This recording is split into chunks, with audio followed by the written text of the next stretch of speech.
दोस्तों, आज की कहानी है बेटा रिश्तों को समझो वरना अपना मायका खो दोगी। दोस्तों, कहानी शुरू करने से पहले अगर आपने चैनल को सब्सक्राइब नहीं किया हो तो कर लीजिए ताकि आपके पास पहुंच सके हर नया वीडियो। ये कैसा बचपना है। सारू पति पत्नी सास ननद के झगड़े हर घर में होते। इसका मतलब ये नहीं कि तुम घर छोड़ने की बात सोचने लग गए क्या? तेरे पापा और मेरे बीच में कभी कभी कहाँ सुनी नहीं होती क्या? तेरी दादी मुझे नहीं सुनाती या तेरी बुआ मुझसे नाराज नहीं हुई कभी? बोल, इतने सालों में तूने भी तो देखा होगा। तो क्या मैं उनकी बातों को दिल से लगाकर घर छोड़कर चली जाती? छोटी मोटी बातें तो हर घर में होती हैं। जहाँ सार बर्तन होके वहाँ आवाज तो होगी ना बिटिया। रिश्ते बहुत नाजुक होते, उन्हें संभाल कर चलना पड़ता है। कभी सुन लिया कभी सुना दिया, लेकिन दिल में मत रखो। अभी तेरी शादी को दिन ही कितने हुए हैं जो तू इतना बड़ा फैसला लेने की सोच रही है? शादी कोई गुड्डा गुड़िया का खेल तो नहीं।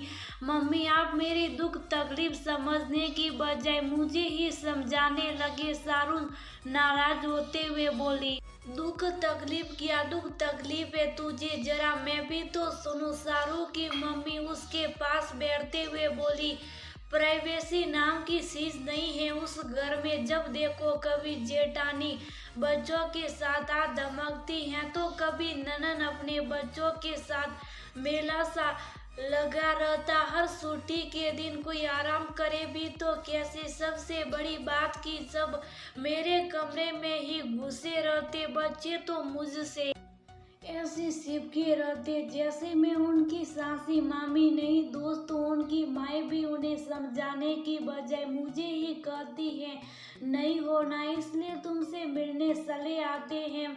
मानते ही नहीं बच्चे। यहाँ तक कि आपके जमाई राजा भी मुझसे ही कहते हैं। अरे सारू, एक रात की तो बात है, देखो ना बच्चे तुमसे कितने अटैच हो गए। देर रात तक मेरे ही कमरे में उनकी महफिल जमती है और फिर बच्चे वहीं सो जाते। किसी को मेरी परेशानी नहीं दिखती। ससुराल वालों को छोड़ो, आपको भी नहीं परेशानी हो तो दिखे ना। अब तो तिल का ताड़ बनाए तो उसमें तो मैं तेरा साथ देने से रही। नई नई शादी हुई है तेरी। अरे छोटे बच्चों का रिश्तेदारों को भी साव रहता। नई नई बहू से मिलने का सबको खुशी होती है और तू है कि उनको देखकर मुंह बनाती है। भूल गई बचपन में तू भी अपनी नई मामी के साथ ऐसे ही चिपकी रहती थी और बातें करते हुए उनके कमरे में ही सो जाती। और तू ही कह रही थी ना, शादी को 3 महीने हो गए लेकिन अभी तक तेरी सास ने तुझे रसोई की जिम्मेदारी नहीं सौंपी। खुद ही सारा काम कर लेती हैं और जब ननद जेठानी आती हैं वह भी मदद करवा देती हैं। मैंने तो कई बार कहा है ना मम्मी जी को कि मैं बना लूंगी खाना, लेकिन नहीं, हमेशा उनका एक ही जवाब, बहुत सारी जिंदगी रसोई संभालनी है तुझे, यही कुछ दिन है आराम कर। सारू मुंह बनाते हुए बोली, अच्छा इसमें भी तुझे अपनी सास की बुराई दिखाई देती है? सास ननद तो तूने देखी नहीं जो पहले दिन ही नई बहू को रसोई की जिम्मेदारी सौंप चिंता मुक्त हो जाती है। तेरी ननद तो तुझे अपनी छोटी बहन मानती है और जेठानी तो तेरी देखी है मैंने कितनी हंसमुख है। बस मम्मी, अब ज्यादा मेरे ससुराल वालों के कसीदे मत पढ़ो। आई हूँ तो 3-4 महीने रुक कर ही जाऊंगी। पागल हो गई है क्या? वहाँ तेरी ननद अगले हफ्ते आने वाली है और तू है कि तो मम्मी जी है ना, फिर मेरी क्या जरूरत है? और शादी होते ही मैं आपको इतनी बोझ लगने लगी कि जो अब मैं यहाँ पर कुछ दिन भी नहीं रुक सकती। सारू नाराज होते हुए बोल, अभी गुस्से में है तू, इसलिए तुझे कुछ भी समझना बेवकूफ़ी है। अभी सारू और उसकी मम्मी आपस में बातें कर ही रही थी कि तभी पड़ोस में रहने वाली मीनाक्षी चाबी लेने वहां आई और सारू को देख खुश हो उसके सिर पर हाथ रखते हुए बोली, अरे सारू कब आई तू, कैसी है बता, ससुराल में सब सही? हाँ बुआ जी मैं अच्छी हूँ और वहाँ पर भी सब सही। बैठना मीनाक्षी, मैं चाय बना कर लाती हूँ। सारू की मम्मी उठते हुए बोली, अरे नहीं नहीं भाभी चलो, आज वैसे भी देर हो गई, बच्चे स्कूल से आने वाले होंगे, खाना बनाओ अभी तो। सारू एक दो दिन रुकेगी ना, मैं आती हूँ फिर मिलने कहकर मीनाक्षी चाबी लेकर चली गई। उसके जाने के बाद सारू ने अपनी मम्मी से पूछा, मम्मी मीनाक्षी बुआ कुछ ज्यादा ही कमजोर नहीं लग रही, देखो ना बालों में भी सफेदी कैसे बढ़ती जा रही है, अपनी उम्र से 10-15 साल बड़ी लग रही है, क्या हो गया है इन्हें, क्या बीमार हो गई थी और शादी क्यों?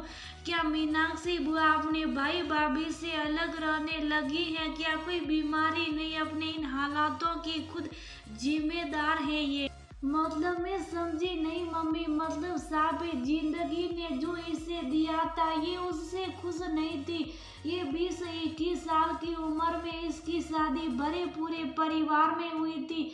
ससुराल वाले बहुत अच्छे थे इसके, लेकिन ये सबसे तालमेल न बिठा पाई। जब भी आती तेरी तरह ही अपने ससुराल वालों की बुराई करती और उसके मम्मी पापा और भाई भाभी इसे समझाने की बजाय इसका ही साथ देते, उनकी से पाकर ये ससुराल वालों से लड़ती झगड़ती।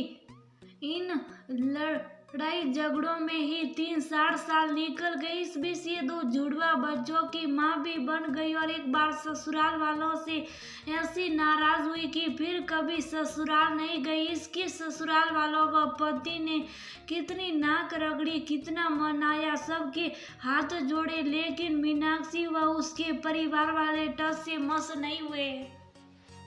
दोनों ने ना एक दूसरे से तलाक लिया और ना दूसरे की शादी की। शुरू में भाई भाभी ने इससे बड़ी आत्मीयता दिखाई, लेकिन फिर कुछ समय बीतते ही घर में इसकी इज्जत एक नौकरानी से ज्यादा ना रही। वहाँ ससुराल में सास ससुर का काम करना इसको भारी लगता था। अगर गलती से वह कुछ कह देते तो ये बुरा मान जाती, लेकिन यहाँ तो इसके आने के बाद इसकी भाभी अक्सर बीमारी का बहाना बनाकर आराम करती और ये घर का काम सबके लिए खाना बनाती, लेकिन इसके बच्चों को ही भरपेट ना मिल पाता, इसलिए इसने नौकरी शुरू कर दी। लेकिन उसकी तनख्वाह भी अपने बच्चों पर कम घर के ऊपर खत्म हो जाती। इसके माँ बाप भी बेटा बहू के सामने ज्यादा न बोल पाते। जब तक वह दोनों थे तब तक भाई भाभी थोड़ी शर्म भी करते, लेकिन जब से वह दोनों गुजरे तब से स्थिति ज्यादा बिगड़ गई। बच्चे बड़े होने लगे थे। इस रोज के कल्ले से तंग आकर ही मीनाक्षी ने अभी पिछले महीने ही किराए पर मकान लिया। मम्मी मीनाक्षी बुआ के पति ने इस बीच कभी उनसे दोबारा सुलह सफाई की कोशिश नहीं की। या बच्चों के लिए खर्चा पानी बहुत की, लेकिन इसके भाई भाभी और मम्मी पापा ने इनके बीच कभी समझौता होने ही नहीं दिया। पहले काम वाली थी वह, नौकरी के बाद कमाई का जरिया, वह तो इसे खर्चा पानी देना चाहता था, लेकिन यहाँ भी इसकी नाक आगे आ गई। लेकिन बच्चे बड़े होने के बाद वह बच्चों की फीस जमा करवा ने लगा और जो भी बड़ा खर्चा होता बच्चों का उसे करता। क्या अब ये दोनों सारू ने नहीं बेटा, शायद ही अब ये कभी हो पाए। अगर एक बार हम रिश्तों के बीच आ गया तो रिश्तों को तोड़कर ही दम लेता है। सारू अपनी मम्मी की बातों को बहुत गौर से सुन रही थी, यहाँ को समझने की कोशिश कर रही थी। तभी बादलों की गरजना ने माँ बेटी की बातों को विराम दिया। लगता है बारिश आने वाली है, जरा छत से कपड़े उतार कर लाऊं कहते हुए सारू की मम्मी कपड़े उतारने चली गई। वह जब सर से कपड़े उतार कर नीचे आई तो देखा सारू किसी से बातें कर रही थी। अरे नहीं दीदी, आपके भैया मजाक कर रहे होंगे आपसे, मैं तो बस मम्मी से 1-2 दिन के लिए मिलने आई हूँ। आप आओ तो सही, आपके आने से पहले मैं पहुँच जाऊंगी। अच्छा दी। सारू की मम्मी समझ गई सारू अपनी ननद से बात कर रही है और उसके चेहरे के हाव भाव बता रहे थे कि उनकी बेटी को रिश्तों की अहमियत समझ आ गई थी। देख सुनकर सारू के मम्मी के दिल को ठंडक व चेहरे पर मुस्कान तैर गई।